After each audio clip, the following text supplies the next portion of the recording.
Buenas tardes, jóvenes. Hoy en nuestra clase de estadística veremos un tema muy interesante, el cual es eh, las medidas de tendencia central.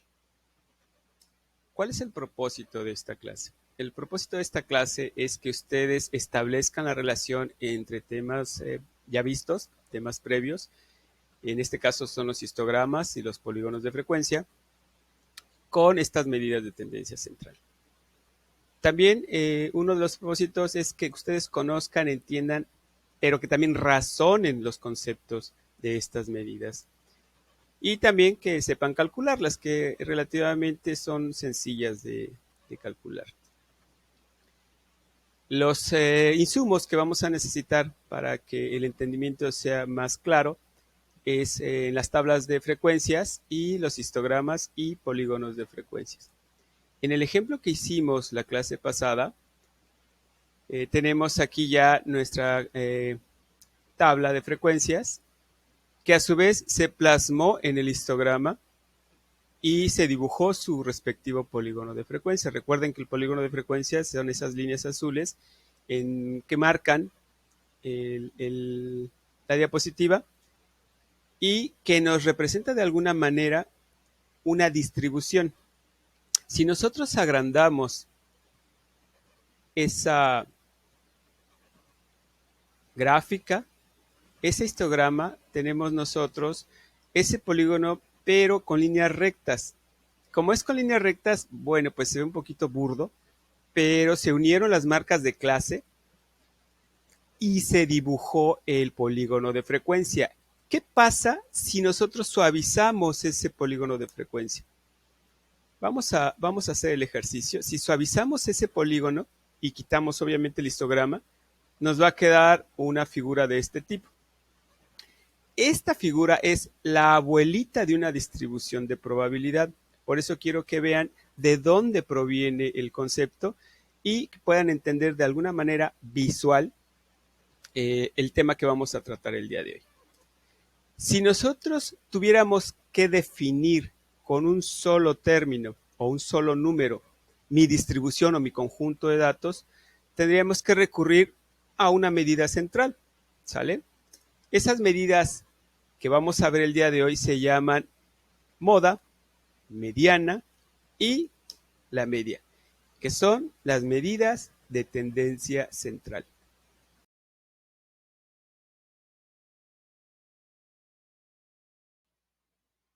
Muy bien, pasemos a ver la moda. Y la moda es aquel dato que más se repite, es decir, el que tiene mayor frecuencia de aparición. Es de las más simples de detectar y puede ser que no tenga moda. Se los dejo de tarea. Puede ser que un conjunto de datos no tenga moda. Chequen qué pasaría y cómo se visualizaría una distribución que no tiene moda. Ahora bien, ¿puede ser que tenga dos modas? Sí, se llama bimodal, una distribución bimodal. ¿Puede ser que tenga tres modas? Sí, trimodal. Incluso puede tener más de tres modas, puede ser una distribución polimodal. No se preocupen, no pasa nada. A colación, si alguien les dice que están a la moda, pues lo único que les está tratando de decir es que están repetidos, estadísticamente hablando. La mediana. La mediana es el valor central de mi distribución. ¿Qué significa esto? Que después de haber ordenado de menor a mayor, la mediana es el dato que divide en dos partes iguales a mi distribución, el 50% de un lado y el 50% del otro. Ojo, no se les olvide que se debe de ordenar de menor a mayor. ¿Qué pasa si mis datos son pares? ¿Qué pasa si mis datos son impares? La forma más sencilla es cuando los datos son impares porque la mitad va a estar en uno de los datos. Va a equilibrar a mi distribución del lado izquierdo y del lado derecho de la misma cantidad de datos.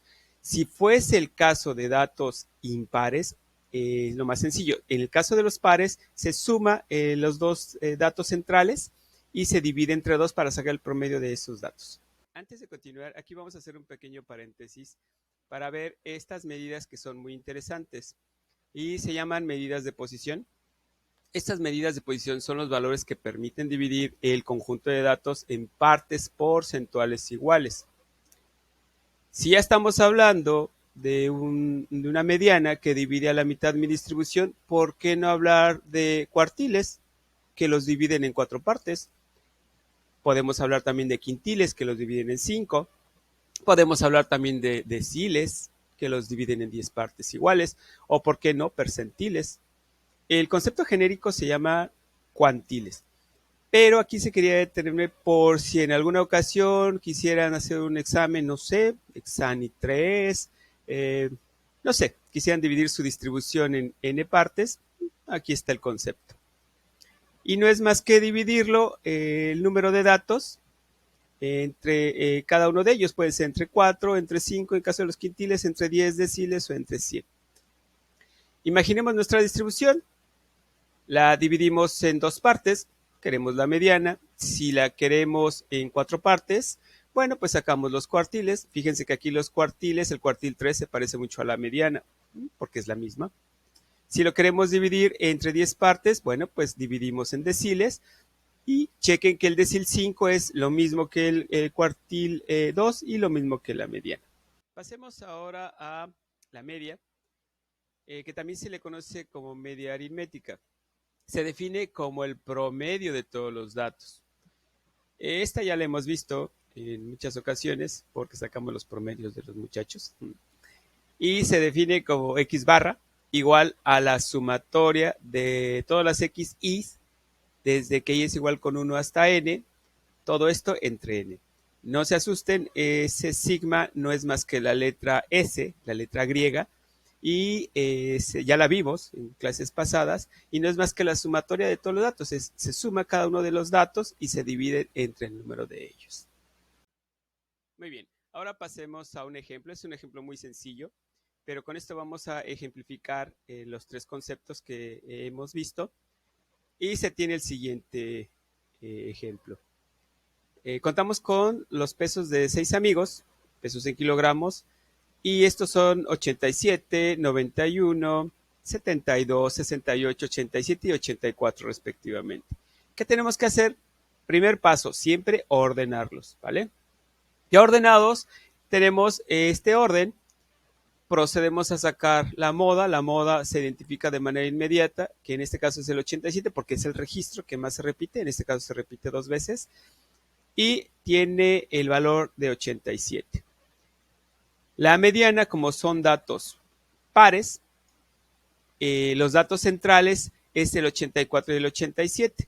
Estos dos datos, como lo habíamos comentado antes, se suman y se dividen entre 2.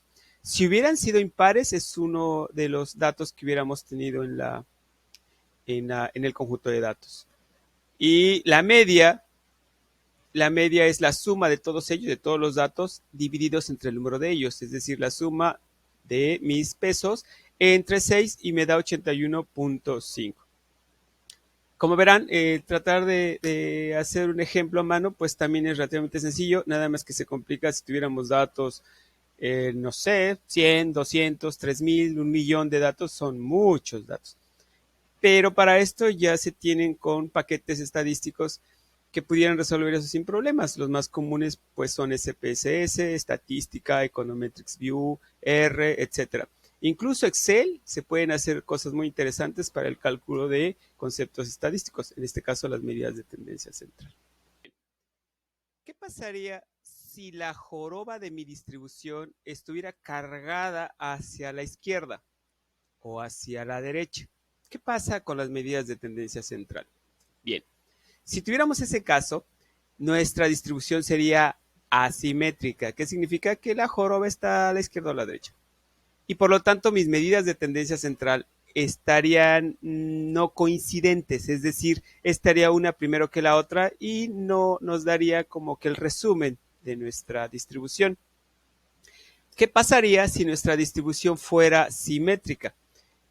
Que estuviera el mismo número de datos de un lado y del otro y que estuvieran muy idénticas simétricamente hablando. Lo que pasaría es de que la moda, la media y la mediana serían casi las mismas, ¿vale? Si tuviéramos que hablar de esa distribución, de la que les acabo de mostrar, esta distribución se llama distribución normal y tiene esa peculiaridad de que su media, su moda y su mediana están exactamente a la mitad y son coincidentes, es decir, casi son las mismas. A esta distribución se le conoce también como campana de Gauss. Ya se han de imaginar por qué se le dice campana de Gauss. Porque se le atribuye a Johann Carl Friedrich Gauss. Este señor alemán del siglo XVII fue uno de los precursores de la estadística, pero no nada más la estadística, hizo también muchas cosas muy interesantes. Valdría la pena que revisaran su biografía. No de en balde, al día de hoy se le conoce como el príncipe de las matemáticas. Hizo muchas aportaciones incluso para la física, para la astronomía, etcétera, etcétera, etcétera. Ok, y a manera de cierre, no sin antes darle las gracias, es que ustedes también entiendan un poco de la relación y la importancia que tienen las medidas de tendencia central con los temas anteriores y con los temas que vienen adelante. El tema que viene son medidas de dispersión o medidas de variabilidad y tienen que ver con las distancias que hay entre cada una de las observaciones en promedio con respecto a la medida de tendencia central.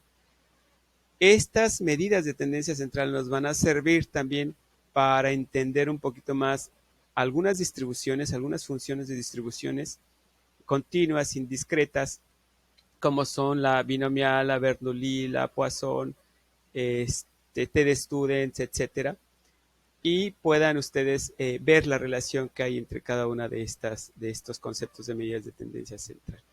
Por mi parte ha sido todo el día de hoy. Los invito a que si no entendieron algún concepto, puedan regresar el video las veces que quieran y poderlo razonar y entender. Nos vemos para la próxima, muchachos. Buena tarde. Bye.